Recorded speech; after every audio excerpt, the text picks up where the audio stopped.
Hello, Assalamu alaikum and welcome back to my channel. And today is 28th episode of Horror Stories. और आज की कहानी का नाम है पैरानॉर्मल एक्टिविटीज़।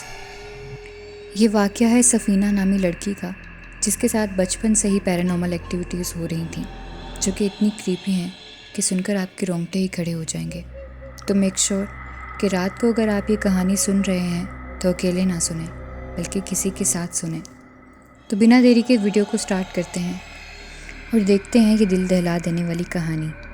मेरा नाम सफ़ीना है और ये मेरी कहानी जो मैं आपके साथ सुनाने जा रही हूँ अक्सर रातों को मुझे सोने नहीं देती और नींद से जगा देती है। बचपन से ही मेरे साथ बहुत सख्त मामलात रहे हैं। मुझे बचपन से ही खौफनाक कहानियाँ ना तो पसंद थीं और ना ही मैं वहाँ पर बैठती थी जहाँ पर इन चीज़ों का जिक्र होता था, क्योंकि मुझे बहुत डर लगता था। मैं एक नहायत ही डरपोक लड़की थी और ये सब मामलात मेरे साथ तब होना शुरू हुए जब मेरी बहनें और कज़न्स मिलकर इन सब का जिक्र कर रही थी। मैं भी उनके पास बैठी हुई थी। मैं उनमें सबसे छोटी थी। मैंने उन सबको मना किया कि यार ये बातें मत करो, तो वो लोग मेरा मजाक उड़ाने लगी कि यार तुम कितना डरती हो, ऐसा कुछ भी नहीं होता, ये सब वहम होता है और कहानियाँ होती हैं। तो मैंने कहा कि नहीं, ये सब चीज़ें इस्लाम में हैं, जिन्नात सचमुच होते हैं, जो दादी ने बताया है। तो मेरी आपी ने कहा कि जाओ यहाँ से, ज़्यादा बातें मत करो। तो मैं वहाँ से उठकर चली गई और अपनी दादों के पास जाकर बैठ गई और उनके रूम में सो गई। मैं दादी अम्मा के साथ ही सोती थी ज़्यादातर। वो मेरी हर बात मानती और समझती भी थी। मैं अपनी दादी की बहुत ज़्यादा लाडली थी, तो मैंने उनको अपनी बहन और कज़न्स की शिकायत लगाई। हम लोग जॉइंट फैमिली में रहते थे। तो दादी अम्मा ने कहा कि बेटा तुम इतना क्यों डरती हो इन चीज़ों से, अल्लाह से बढ़कर कोई ताकत नहीं होती और तुम इन जन्नात से जितना ज़्यादा डरोगी ये तुम पर उतना ही ज़्यादा हावी होंगे। तो मैंने कहा कि अब मुझे डर लगता है, तो मैं क्या करूं दादी, आप ही बताएं।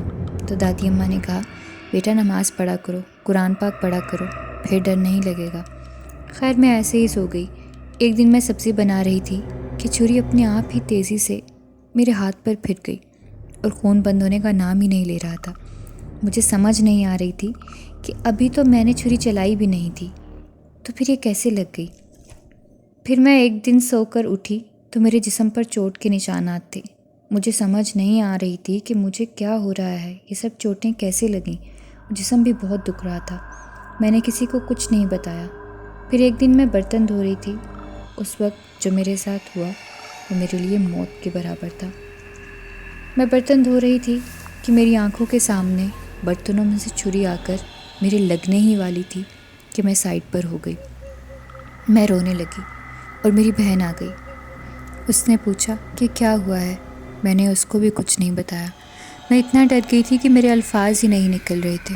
मैंने कहा कि चूहा था, तो वो हंसने लगी कि चूहे से भी डर गई तुम। उसके बाद मैंने खुद पर काबू पाया और जाकर स्कूल का पढ़ने लगी। मैं चाहकर भी नॉर्मल नहीं हो पा रही थी। जहाँ सब होते थे मैं भी वहीं बैठती। ऐसे ही दिन गुजरते गए। सब दावत पर गए हुए थे, लेकिन मेरी दादी अम्मा की तबीयत ठीक ना होने की वजह से मैं उनका ख्याल रखने के लिए घर रुक गई। तो वो सो रही थीं। काम करने वाली आंटी भी उस दिन छुट्टी पर थीं, तो मैं घर की सफाई करने लगी। जब मैं काम कर रही थी तो मुझे स्ट्रॉन्गली किसी की मौजूदगी का एहसास हो रहा था। जब मैं झाड़ू दूं तो मुझे लगे जैसे मेरे पीछे कोई खड़ा हो रहा है, और जब मैं चलूं तो मानो जैसे मेरे साथ साथ कोई चल रहा है। जैसे जब कोई करीब खड़ा होता है तो हमें गर्माइश महसूस होती है। मुझे बाकायदा किसी की सांसों की आवाज़ें आ रही थीं, लेकिन कोई नज़र नहीं आ रहा था। मैं भाग कर जाकर दूसरे कमरे में बैठ गई। मेरी दादू वहाँ सो रही थीं। उसके बाद जब वो उठी तो कहने लगी कि छत से जाकर मुझे चादर ला दो, कमरे में पड़ी होगी। तो मैं डरती हुई छत पर गई, चादर उठाई और भाग के नीचे आने लगी थी कि मैं किसी अनदेखी चीज़ से टकराई और मेरी चीखें निकल गईं। वहाँ कोई भी नहीं था जो कि नज़र आए, लेकिन मैं टकराई ज़रूर थी। मैंने नीचे आकर रो रो कर दादी अम्मा को सब बताया, तो वो कहने लगी कि ये सब तुम्हारा वहम है बेटा, ऐसा कुछ भी नहीं है। तो उन्होंने कहा कि मेरे पास आकर सो जाओ। मैं बहुत डर गई थी, तो उनके साथ जाकर लेट गई और मेरी आंख लग गई। मेरी जब आंख खुली तो कमरे के दरवाजे के खुलने पर मुझे होश आई। जब मैंने देखा तो मेरी नींद वाली आंखें फटी की फटी रह गईं कि दरवाजे पर कोई और नहीं बल्कि मेरी दादी थी। और जब मैंने देखा तो मेरे साथ भी दादी अम्मा थी। मेरी आवाज़ बिल्कुल बंद हो चुकी थी और वो जो भी मेरी दादी अम्मा के रूप में थी वो मुझे देखकर हंस रही थी।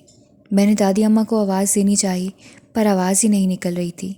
जब वो आई तो मैं डर सी गई और एकदम मेरी आवाज़ आ गई।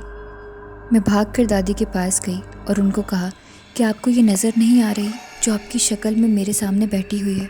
तो दादी को लगा मैं पागल हो गई हूँ जो ऐसी बातें कर रही हूँ। तो उन्होंने कहा कि यहाँ तो कोई भी नहीं है। मैंने कहा कि क्यों आपको कोई नज़र नहीं आ रहा। तो एकदम वो गायब हो गई। फिर मैं सारी रात सो नहीं सकी। मेरी बात का दादी ने यकीन भी नहीं किया। पूरी रात मैंने दहशत के मारे जाग कर काटी। फिर अगले दिन मेरी बहन का फ़ोन आया कि कुछ सामान घर पर रह गया है तो घर के पास वाले पार्क में आकर मुझे दे जाओ। उनको गए हुए 4 दिन हो गए थे।